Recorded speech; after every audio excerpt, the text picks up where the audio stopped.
Welcome to an exploration of one of the most timeless self-improvement books ever written. Today we set our sights on the seminal work, How to Win Friends and Influence People, penned by the legendary Dale Carnegie. Born into modest beginnings in rural Missouri, Carnegie ascended to become one of the most influential thinkers of the 20th century. His philosophy? Fostering genuine, empathetic relationships is the cornerstone of personal and professional success. In his book, Carnegie lays out practical, timeless principles to enhance human connections and promote mutual respect and understanding. From the boardroom to the living room, these principles hold the power to transform our interactions and relationships. Our journey today is to distill these principles into 5 key takeaways that you can apply in your daily life. Our aim is not merely to discuss, but to inspire action and change. So buckle up as we delve into the first takeaway from Carnegie's legendary work. The first takeaway from Carnegie's book revolves around the idea of showing genuine interest in others. Carnegie posits that human beings are, by nature, interested in themselves. We are drawn to our reflections in the mirror, to our names in print, and to the sound of our voices in a crowded room. This self-interest is not a negative trait, but a fundamental aspect of human nature. And it's this very trait that Carnegie suggests we tap into when interacting with others. Imagine meeting someone who seems genuinely interested in you, who listens to your stories, asks about your experiences, and values your opinions. How would you feel? Most likely you'd feel important, valued, and seen. And these feelings would naturally draw you towards that individual, fostering a bond of trust and rapport. Now let's flip the tables. When you show genuine interest in others, you make them feel seen and valued. This not only helps build stronger relationships, but it also fosters cooperation. When people feel valued, they are more likely to cooperate, to share their thoughts and ideas, and to contribute their skills and experiences. So, how do we show genuine interest in others? It's more than just asking questions. It's about actively listening to the answers, remembering details, and showing empathy. It's about putting aside your own interests and priorities for a moment, and focusing entirely on the other person. It's about seeing the world from their perspective, understanding their experiences, and recognizing their value. Keep in mind though that genuine interest cannot be faked. People can sense insincerity from a mile away. So it's crucial to cultivate a genuine curiosity about others, to learn from them, and to appreciate their unique perspectives and experiences. Showing genuine interest in others is a simple yet effective way to win friends and influence people. Now on to our second takeaway. Scene script. Carnegie's second takeaway focuses on the power of appreciation. Picture this. You've been working hard on a project for weeks, pouring your energy and time into it. Then, when you finally present it, the only response you get is a half-hearted okay. How would you feel? Probably not very motivated to put in the same effort next time, right? This is where the power of appreciation comes into play, a concept that Carnegie passionately highlights in his book. It's something that seems so simple, yet it's often overlooked in our daily interactions. Carnegie believed that people have a deep-seated need for feeling important, for feeling appreciated. We all know how good it feels when someone acknowledges our hard work or expresses gratitude for something we've done. It's a warm, satisfying sensation that makes us feel valued and recognized. But appreciation is not just about making others feel good. It's also a powerful tool that can influence how people perceive us and respond to our requests or ideas.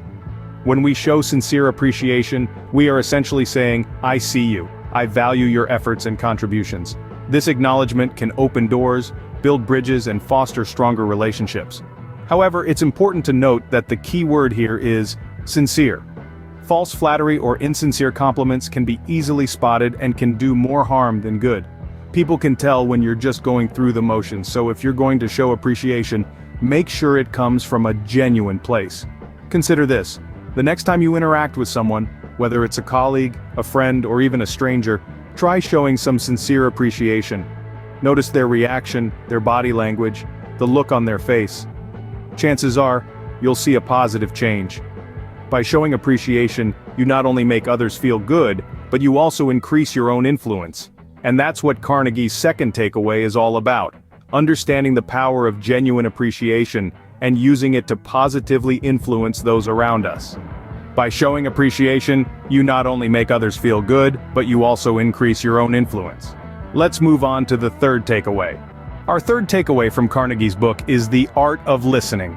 In the hustle and bustle of our daily lives, we often forget the importance of truly listening to one another. We're quick to offer our opinions, our advice, our thoughts, but how often do we stop to listen? Dale Carnegie believed that active listening is one of the most critical skills to master in effective communication. Imagine for a moment that you're in a conversation. You're waiting for your turn to speak, thinking about what you're going to say next. But while you're doing that, are you really hearing what the other person is saying? Are you understanding their thoughts, their feelings, their point of view? Active listening is about more than just hearing the words someone is saying. It's about understanding the message behind those words, the emotions, the experiences, the unique perspective that person brings to the conversation. Carnegie believed that by listening attentively, we can gain a deeper understanding of others. It's about more than just gaining information. It's about showing respect, about acknowledging that the other person's thoughts and feelings are as important as our own. And when we do that, we earn their respect and trust in return. Let's take a moment to think about how this applies in our own lives. Think of a time when you felt truly heard.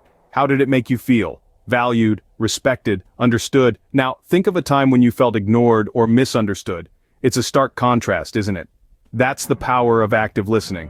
Listening is not a passive act. It's not about sitting silently while the other person talks. It's about engagement, about responding and reacting in ways that show you're truly hearing what they're saying. It's about asking questions, showing empathy, and offering feedback that shows you understand. So the next time you're in a conversation, try to really listen. Put your own thoughts and opinions aside for a moment, and focus on the other person. Show them that you value their thoughts and feelings, that you respect them enough to truly hear what they're saying. Mastering the art of listening can truly change the way you interact with others. Next, we explore the fourth takeaway. The fourth takeaway from Carnegie's book is the importance of avoiding arguments. Arguments, though sometimes seemingly unavoidable, are generally unproductive and can often lead to the damage of relationships. They can create tension, foster negativity, and obstruct the flow of constructive conversation. Carnegie, throughout his book, emphasizes the need to steer clear of such interactions. Picture this. You're in a heated debate. Voices are rising, emotions are flaring. But what if, instead of adding fuel to the fire, you took a step back? What if you chose to listen, to understand, rather than to rebut? This change in approach can transform a potential argument into a productive discussion. It's not about suppressing your opinion or ignoring your feelings. Rather, it's about expressing them in a way that promotes understanding and cooperation, not conflict. It's about focusing on common ground, on shared objectives, rather than getting stuck in the quagmire of disagreement. By doing so, you open the door to better outcomes. Outcomes that are achieved not through conflict, but through collaboration. Remember, every argument avoided is a bridge built. It's an opportunity to strengthen a relationship, to deepen understanding, and to foster mutual respect. It's about creating an environment where everyone feels heard, where everyone feels valued. By avoiding arguments, we pave the way for more effective communication. Finally, let's look at our fifth takeaway. The fifth and final takeaway from Carnegie's book is the importance of admitting when you're wrong. Dale Carnegie believed that admitting one's mistakes is not a sign of weakness, but rather a sign of strength. It's easy to deflect blame, to point fingers, to make excuses, but it takes a certain level of courage and humility to say, "I was wrong." This admission, however simple it may seem, can profoundly impact both your personal and professional relationships. Imagine a situation at work where a mistake has been made. Now, you could choose to ignore it, or worse, blame someone else. But what if you took responsibility? What if you admitted that you were wrong? Suddenly, you're not just another employee trying to evade accountability.